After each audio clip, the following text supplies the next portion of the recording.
¿Qué pasa, Iwu Crew? Hoy vamos a cubrir 5 historias escalofriantes de personas que encontraron su fin en la intemperie.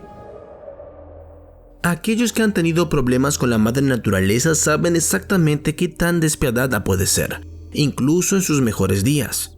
Eso sin mencionar sus peores días. La peor parte, debido a que estás en la intemperie, podría pasar mucho tiempo antes de que alguien te encuentre, si es que lo hacen. Hay millones y millones de acres de terrenos públicos no desarrollados solo en los Estados Unidos. Incluso si los amigos y la familia de un excursionista desaparecido generalmente saben a dónde iba su ser querido, encontrar sus restos es como encontrar una aguja en un pajar. Te mueres solo, sabiendo que el resultado más probable es que te quedes ahí afuera, completamente solo, para siempre. Echemos un vistazo a 5 historias de personas que se encontraron con este terrible destino. Primero, está la historia de Jordan Grider. No hay forma más extrema de acampar que acampar en la nieve. Y hacerlo en Minnesota, uno de los estados más fríos de Estados Unidos, no es una broma. Pero Jordan Grider pensó que estaba dispuesto a la tarea. Grider fue descrito por su familia y amigos como poco convencional. Con apenas 29 años, había pasado más de una década viviendo solo en los bosques de Nueva York y Kentucky. Su madre incluso dijo que Jordan nunca se consideró un vagabundo, que su hogar era el aire libre. Entonces, si alguien sabía cómo manejarse en lo salvaje, era Grider. Creciendo en Nueva México, se había familiarizado con algunos de los climas más extremos y condiciones ambientales desde una edad temprana. A medida que crecía, Grider vivía y trabajaba entre los menonitas de Nueva York, cultivando su propia comida, y se volvió ferozmente independiente. Decidió ir a Minnesota para estar más cerca de su madre y del lago Superior. Haciendo esto, también tendría acceso al lugar más perfecto para probar el campamento de invierno. Entonces, cuando 2018 llegó a un final, Grider empacó su camioneta con algunos suministros y se dirigió al área de camping Boundary Waters. Cuando llegó, estacionó una puerta privada en el camino Sioux Hustler, donde su camioneta sería encontrada abandonada más tarde. La última prueba de que Grider estaba vivo fue una compra realizada el 10 de octubre. Sean Williams, un oficial de conservación, finalmente se topó con el campamento de Grider más de 6 meses después de que Grider fuera visto con vida por última vez. Lo que estaba a punto de ser descubierto era cualquier cosa excepto ordinario. En el momento del descubrimiento, el campamento estaba cubierto con 2 pies de nieve compacta. Las autoridades tuvieron que esperar a que la nieve se derritiera antes de poder registrar adecuadamente el campamento, pero una vez que lo hicieron, llegaron a presenciar una escena impactante. Había una pistola y varios cuchillos enfundados entre las posesiones de Grider, y por refugio solo había una hamaca con una lona que lo cubría. Había sangre por todas partes. They had found an empty camp with blood in the tent and hammock and sleeping bag, and they had found a few bones at that time. Y tras una inspección más profunda, los agentes de la patrulla fronteriza que acompañaron a Williams encontraron que la hamaca estaba saturada de sangre. Al final de la búsqueda, solo recuperaron 12 huesos. El último de los restos de Grider. Según el lugar donde fue descubierto, Williams cree que caminó por el lado sur de las montañas y acampó para protegerse de los gélidos vientos del norte en la zona. Sobre el campo en sí dijo: está en un lugar muy remoto. Si estabas buscando un lugar para evitar el contacto con la gente, pues realmente lo encontró. El juego sucio se descartó rápidamente, ya que no había señales ni prueba de que otra persona estaba involucrada. Cuando las autoridades mencionaron la posibilidad de que Grider se quitara la vida, su familia se opuso a la idea. Dijeron de que era el tipo de persona autosuficiente e independiente que no albergaría tales pensamientos. y no había nada en la escena que indicara esta posibilidad. Su arma estaba guardada, sin perder ni una sola bala, y ninguno de sus cuchillos había sido sacados de su vaina. Y luego, por supuesto, ¿qué habría pasado con el resto de sus restos? Con las preguntas creciendo, la familia de Grider ofreció la idea que los lobos lo atacaran. Thomas Gable, investigador de la Universidad de Minnesota que estudia los lobos y cómo cazan, duda que este haya sido el caso. Dice que si estuvieran involucrados los lobos, sería el primer caso de lobos atacando y matando a un humano en más de 200 años. Para que esto haya sucedido, los lobos deberían estar hambrientos. Incluso con esto, habrían tenido que vigilar a Grider días o semanas antes de atacar, tomándose tiempo para determinar la mejor manera de capturar a su presa. Además, es probable que hubiera algo mal con ellos, como mandíbulas deformadas o rabia. Cable dice que los lobos tienen miedo de los humanos y han aprendido a mantenerse alejados de nosotros, pero también dice que una manada de lobos desesperados y hambrientos no tendría problemas para arrancar a una persona de su hamaca y destrozarla. La idea de Grider, solo ahí afuera, siendo acechado por una manada de lobos, es aterradora. Sin embargo, es igualmente aterrador pensar que tal vez no hayan sido los lobos. Si no fue asesinado por otra persona, o no había sido devorado por animales, o no se había quitado la vida, entonces ¿quién o qué tiene la culpa? Williams y la patrulla fronteriza ofrecieron una cuarta opción. Sí terminó con su propia vida, pero sin querer. Observaron que sus cuchillos estaban increíblemente afilados. Podría haber accidentalmente cortarse una arteria mientras se afeitaba o se cortaba madera para hacer fuego. Tal vez se desangró y después de muerto, su cuerpo fue recogido por carroñeros. Es una explicación plausible, excepto por un detalle. Todos sus cuchillos fueron revisados para presenciar sangre, para indicar esto, pero no se encontró ninguna. Hasta el día de hoy, la causa de su muerte sigue siendo un misterio. A continuación, la historia de Dustin Self. La novela Hacia Rutas Salvajes es desgarradora. Cuenta la historia de Christopher Johnson McCandless, un joven que abandonó su vida en Virginia, regaló sus fondos para la universidad y desapareció en las zonas salvajes de Alaska. Se cree que sobrevivió más de 100 días antes de morir por comer una papa silvestre venenosa. A pesar de llevar una guía de campo que detallaba qué productos eran seguros para comer.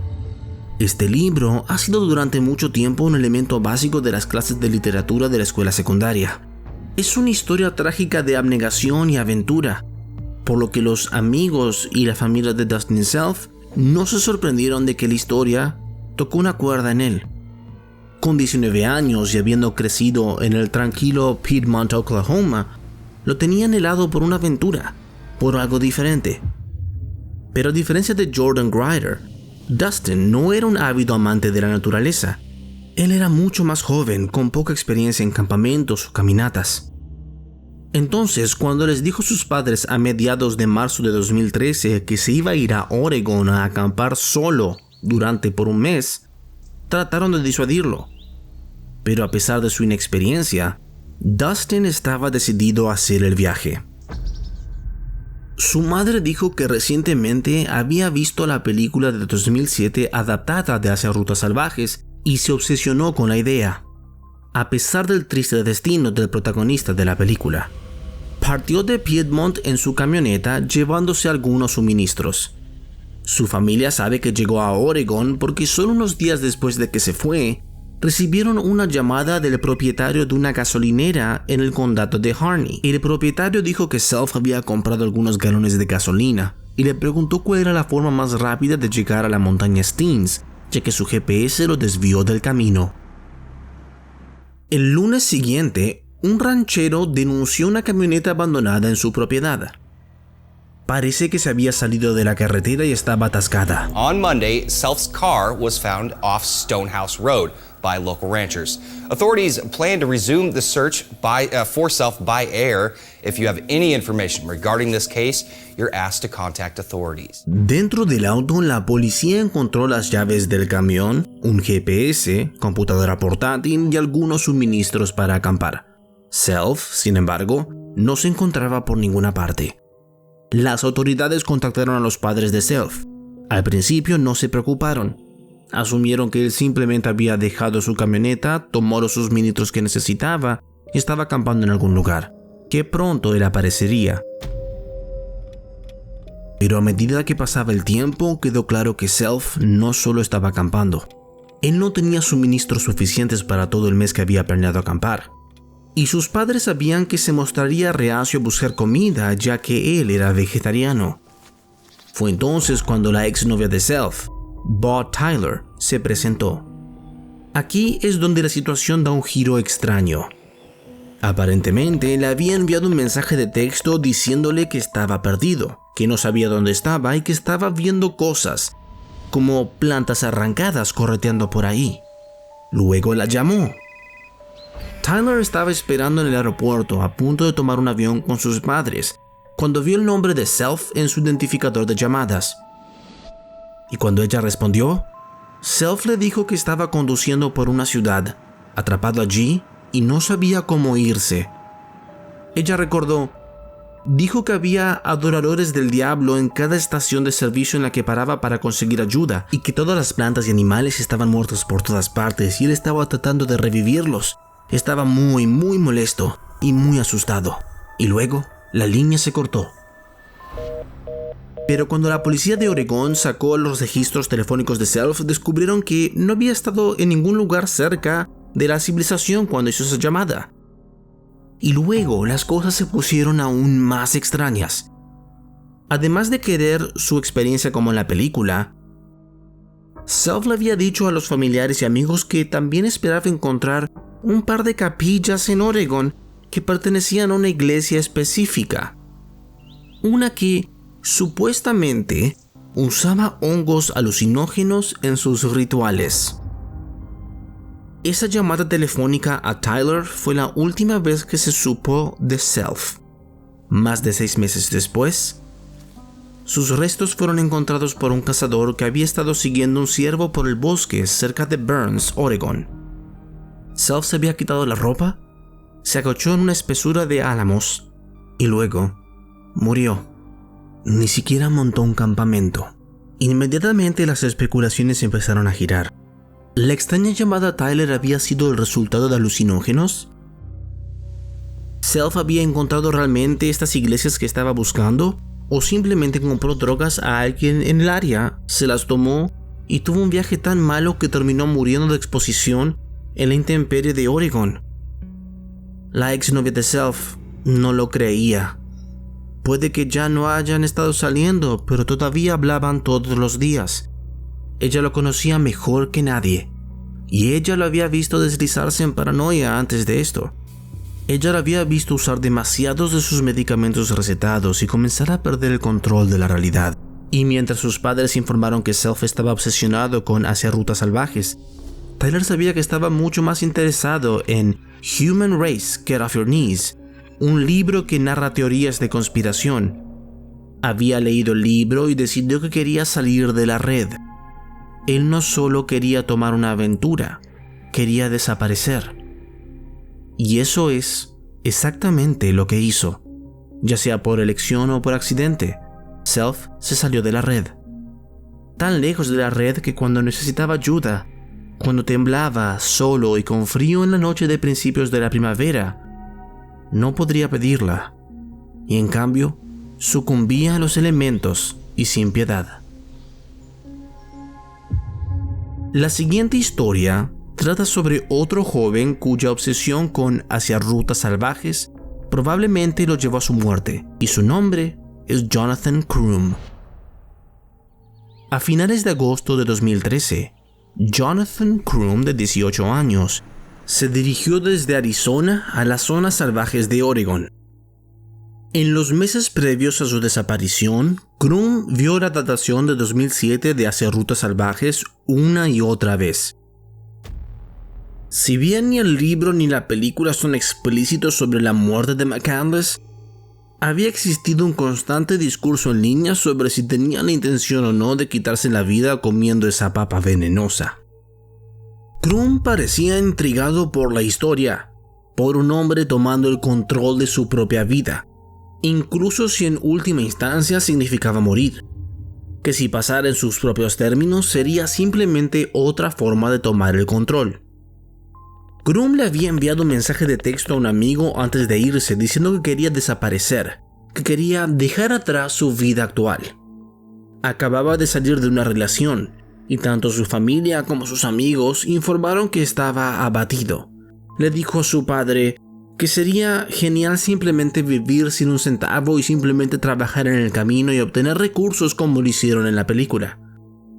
Pero eso es solo la mitad de la historia de la película. Cuanto más vivía McCandless de la tierra, cuanto más descontento estaba. Quería volver a casa, pero temía haber arruinado su vida tomando los pasos que dio para alejarse de la sociedad.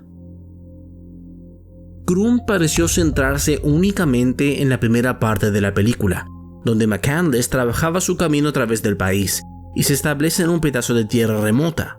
Estaba obsesionado con la idea de encontrarse a sí mismo. Pero al observar los hechos del caso, parece más probable que simplemente estuviera deprimido. Era joven, pero ya cansado de vivir, y la disolución de su relación fue suficientemente para empujarlo por el borde. John Crum says his son is a big fan of the movie Into the Wild. Apparently, once a month he's been watching this video of Into the Wild, this movie about a guy that drops everything and takes off. And he's apparently been fascinated with this. 18-year-old Jonathan Crum's car was found in Riddle, Oregon last week. His identification, his money, everything he had with him was still in the car. John says he left Phoenix, Arizona to go for an adventure. I text him every day, please call. I'm looking for you, please call. Nobody knows where he's at. Tal vez no tenía la intención de hacerse daño cuando salió y simplemente quería un respiro de su vida en Arizona. Lo encontrarían muerto a menos de 1000 pies de donde se estacionó su camioneta, en Riddle, Oregon, solo 2 días después de que se suponía que debería comenzar la universidad. Porque Jonathan no era un campista ávido y no había traído ningún material para acampar con él, parece poco probable que realmente fuera a emular la desafortunada estancia de McCandless en la intemperie. En cambio, parece que al mirar hacia la espesura y oscuridad de los árboles, Jonathan se permitió creer la mentira de que este era un buen momento y un buen lugar para encontrar su fin. Nuestra cuarta historia trata sobre Jim Carter, cuya desaparición sigue sin resolverse. Un misterio más de 50 años. Cualquiera que haya pasado más de unas pocas noches en el bosque comprende por qué alguien podría creer que una criatura como el Bigfoot o Pie Grande. Incluso los bosques más familiares están llenos de extraños ruidos y formas. Hay infinitos lugares para esconderse. Si bien muchos creen que es imposible que un pie grande se esconda en la intemperie, hay muchos otros que piensan que la criatura es real. La desaparición de Jim Carter en mayo de 1950 es quizás una de las primeras y más famosas historias de la desaparición de una persona conectado con lo que ellos llamaban, en ese momento, los simios. Un grupo de escalada acababa de llegar a Ape Canyon, cerca del monte St. Helens, cuando todo comenzó a sentir que algo estaba mal. A pesar de unos de los montañeros más experimentados en el campo, el cañón tenía una atmósfera aterradora y eléctrica que nadie podía explicar. Era como si alguien los estuviera mirando. Pero escalaron el monte St. Helens de todos modos. Comenzaron temprano ese día de mayo de 1950. En su camino hacia abajo, Carter le dijo al grupo que quería esquiar por otro lado de la montaña para poder tomar una buena foto de los otros 19 esquiadores cuando bajaban y salían de la línea forestal. Planeaba reunirse con ellos en menos de 1 hora. Pero Carter nunca se reincorporó al grupo. Suponiendo que simplemente se había adelantado a ellos, el resto del grupo regresó al campamento. Pero Carter tampoco estaba allí. Ahora Temiendo lo peor, se dividieron en grupos y comenzaron su búsqueda.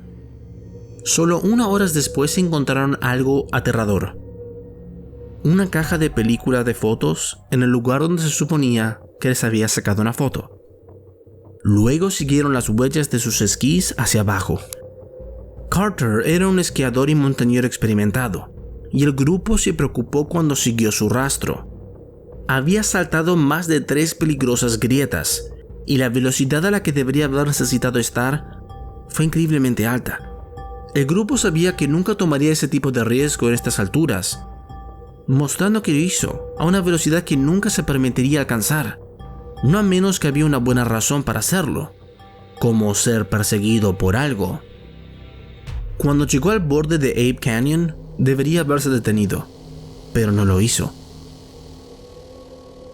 Sus huellas mostraban que en realidad se deslizó por la pared del cañón, y mientras el grupo seguía la trayectoria con sus ojos, esperando ver su cuerpo roto en la parte inferior, se sorprendieron al no encontrar nada a continuación. En este punto, el grupo de escalada pidió refuerzos. Al final de la semana, había más de 70 personas en Ape Canyon y en la zona cercana buscando a Jim Carter.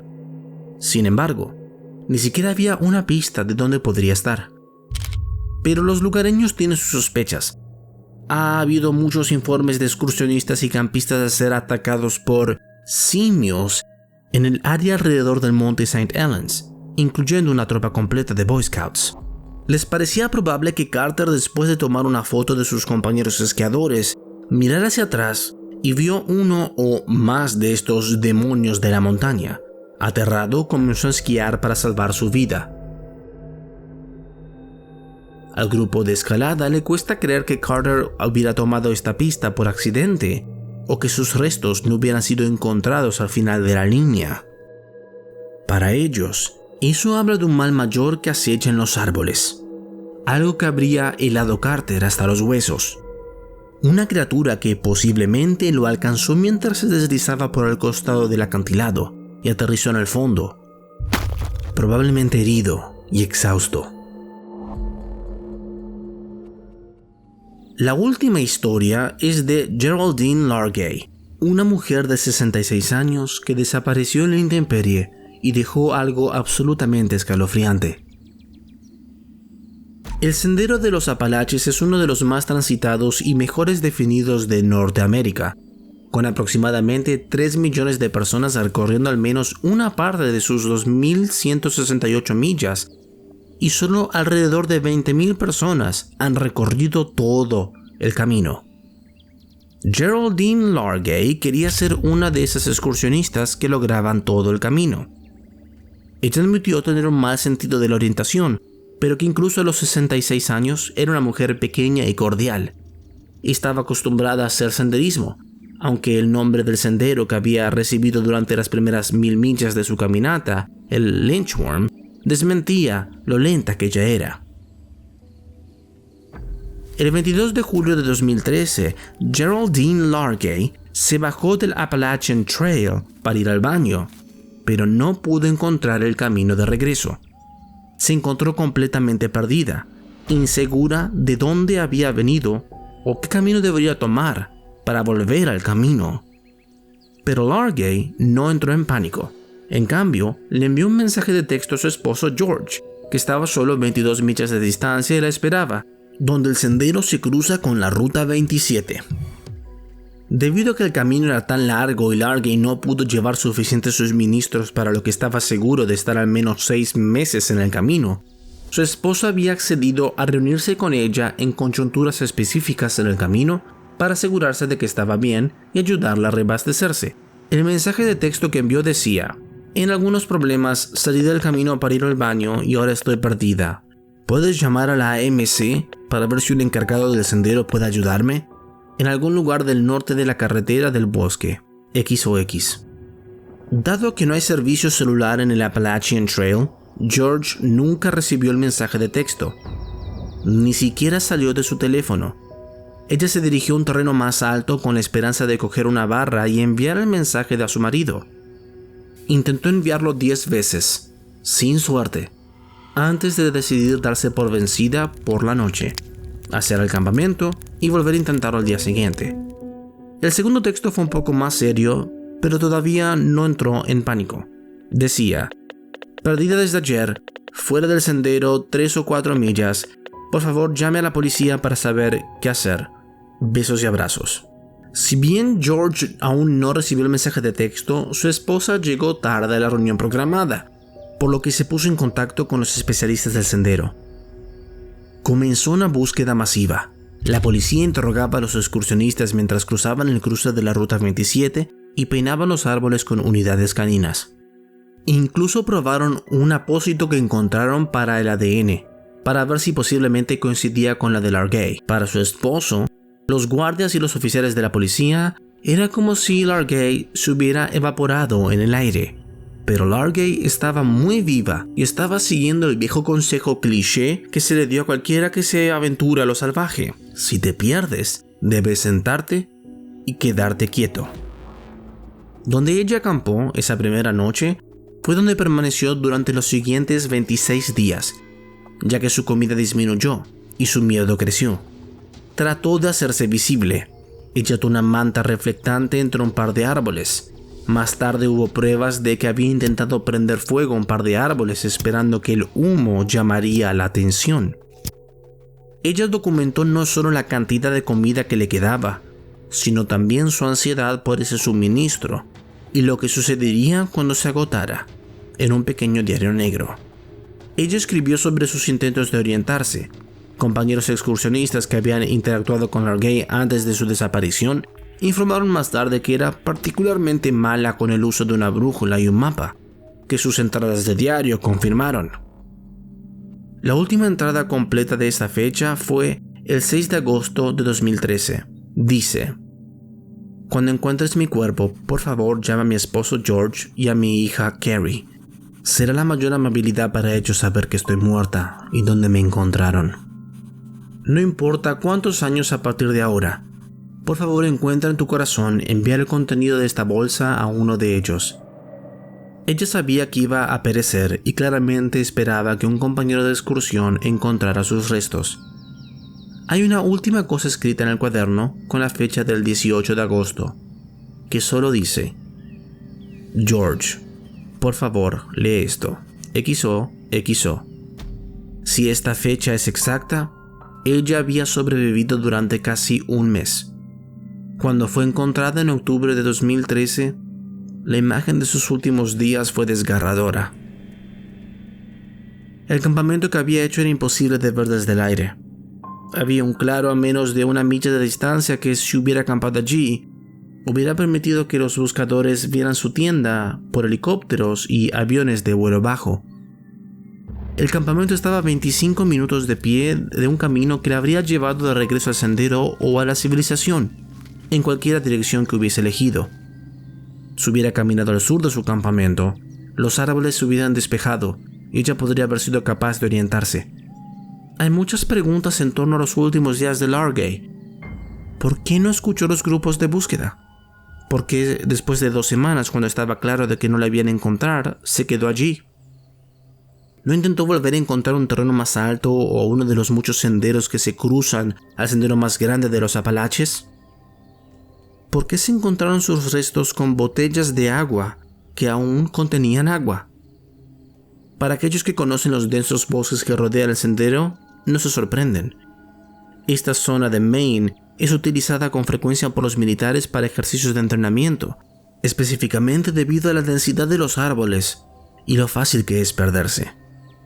Por lo tanto, si planea ir de excursión este fin de semana, asegúrese de mantenerse seguro y en el sendero.